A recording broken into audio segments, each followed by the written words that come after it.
Buenos días, profesor. Hoy mi grupo y yo vamos a hablar un poquito de lo que es vectores y sobre la aplicación que tienen estos en la vida real. Un vector está conformado por módulo y dirección.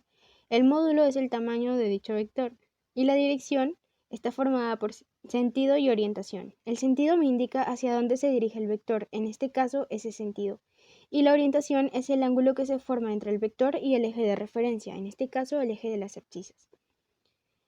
Las componentes rectangulares de un vector. Un vector tiene dos componentes rectangulares, uno en el eje X y el otro en el eje Y. La componente del eje X se halla multiplicando el módulo del vector por el coseno del ángulo formado, y la componente del eje Y se halla multiplicando el módulo del vector por el seno del ángulo. En función a las componentes, el vector se representa de esa manera. Y si queremos hallar el módulo del vector, se usa Pitágoras y listo. El vector unitario. Pues si tenemos un vector A como el presente en la figura y queremos hallar su vector unitario, ese vector unitario será un vector cuya magnitud sea 1 y la dirección sea la misma que el vector A. Eso quiere decir que van a presentar la misma orientación o el mismo ángulo y el mismo sentido. Complementando lo que mi compañera Sandra dijo, vamos a ver los vectores unitarios especiales. ¿Por qué especiales? Porque vamos a salirnos de las dos dimensiones que normalmente se conocen y vamos a ver la tercera dimensión, que sería el eje Z. Y ahí tenemos las representaciones que vendría a ser el I, el J y el K. Tenemos la suma y resta de vectores. Tenemos el vector U y el vector V. Para hallar la suma vamos a juntar tanto la parte inicial con la parte de final de esta manera. Y ahí podemos hallar la suma. Para hallar la diferencia vamos a tener que cambiar la dirección de un vector. En este caso va a ser el vector V. Le vamos a cambiar la dirección y ahí recién podemos hallar la resta.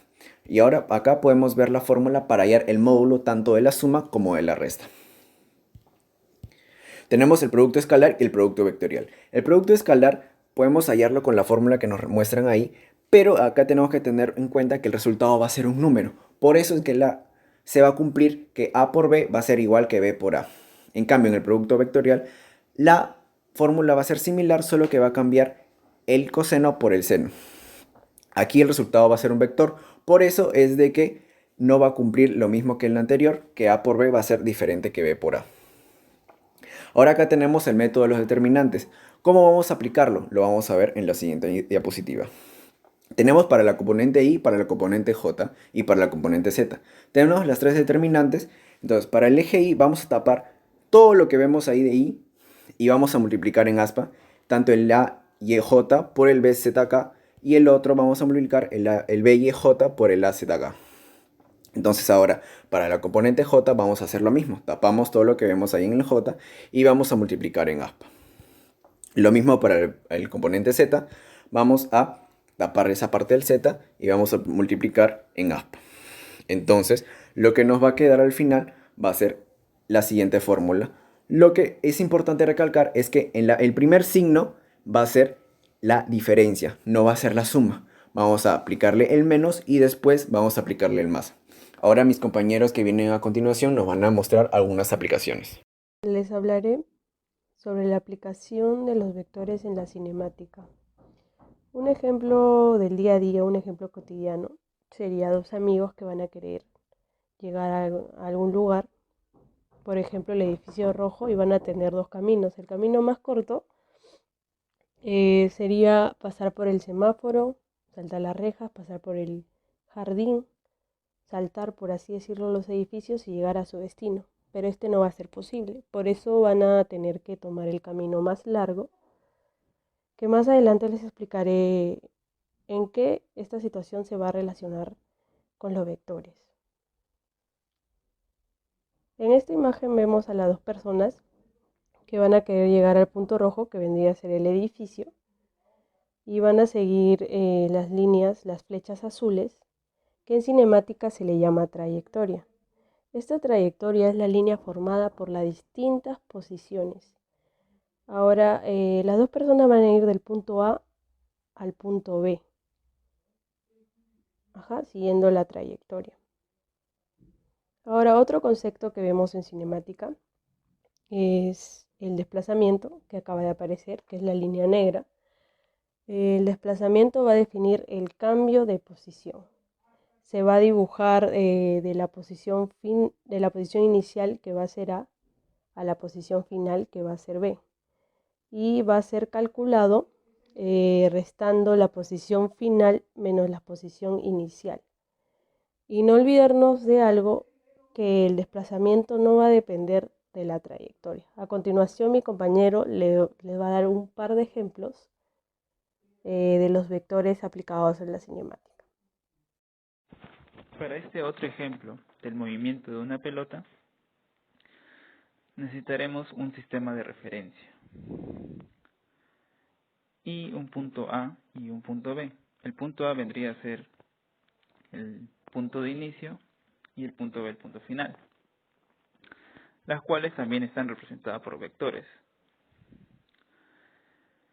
Colocaremos una pelota en el punto A y haremos que vaya o se dirija hacia el punto B.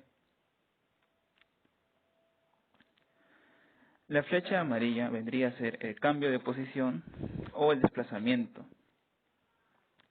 que vendría a ser, como lo dijo mi compañera anteriormente,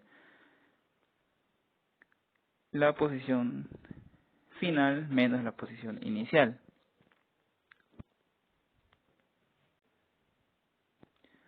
Un último ejemplo vendría a ser la aplicación de vectores en una pista de carrera. Aquí tenemos una pista de carrera, la cual llevará un punto de partida y un punto de llegada. En el punto de partida o posición inicial se encontrará el auto de Fórmula 1, el cual tendrá que llegar al punto de llegada. La pista de carrera vendría a ser la trayectoria y la flecha indicada vendría a ser el cambio de posición o desplazamiento del auto. Además del desplazamiento, otra magnitud vectorial que podemos apreciar vendría a ser la velocidad.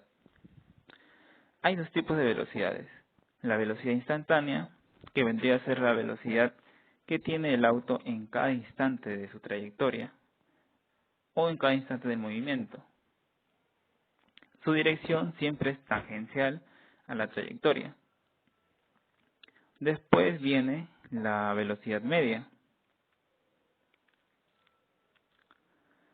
La velocidad media vendría a ser al cambio de posición entre el cambio del tiempo, cuya dirección siempre será la misma que la del desplazamiento.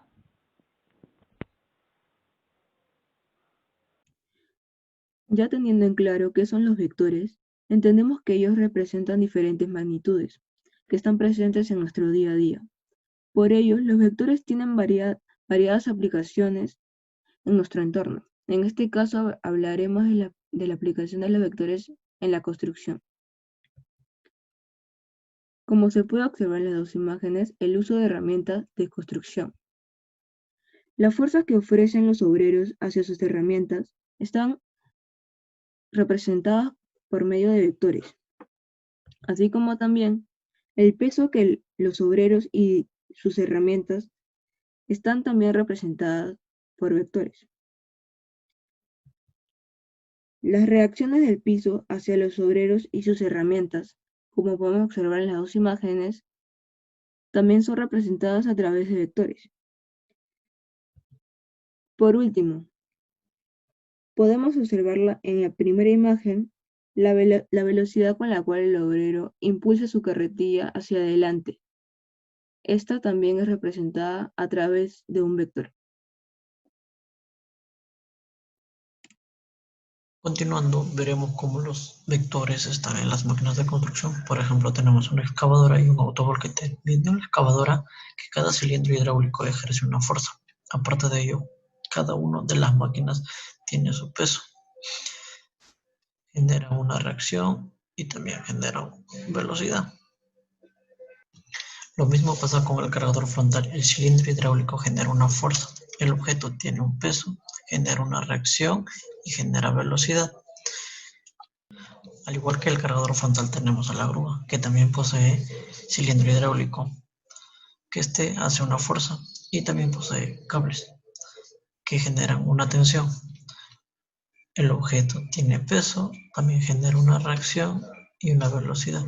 Dicho todo esto, cada fuerza, peso o reacción están representadas por un vector. Gracias a todas esas y más aplicaciones de los vectores obtenemos grandes obras, como por ejemplo tenemos puentes, edificios que se ven en las grandes ciudades, también tenemos presas, canales, que entre otros, que nos ayudan al desarrollo. Gracias.